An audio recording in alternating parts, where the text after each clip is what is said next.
बाप भाई बहन संग साथी संगे संग हमार सजेदा भाई मन के साउंड मास्टर के बहुत दूर से आए हैं और संगे संग कैमरा वाला भाई मन के कमेटी वाला भाई मन के सबके तहे दिल से जोहार है।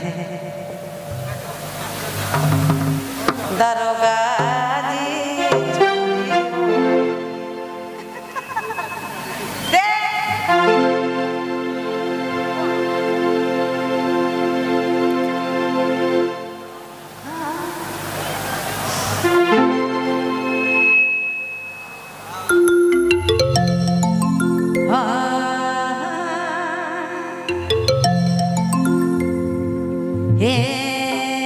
रे समय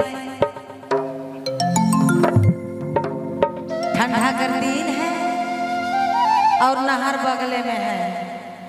अगर केखू नाचते नाचते गरम लगी भैया तो चिंता करे कर बात न करे।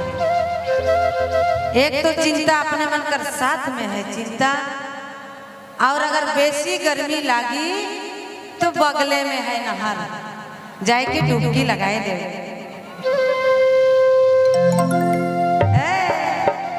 कौन है भाई? छोटा नागपुर साहब बताइए कौन सा ऐसा गलती का आप सजा भोग रहे हैं? आप हैं बिना छप्पर का, हम हैं छपरी का।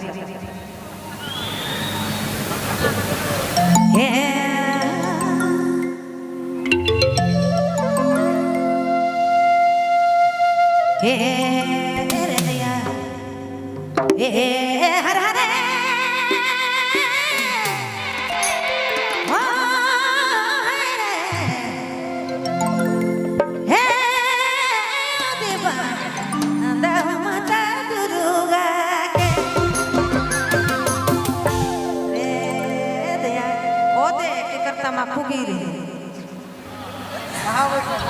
इकरे है के सुदामा कर हे करो कृपा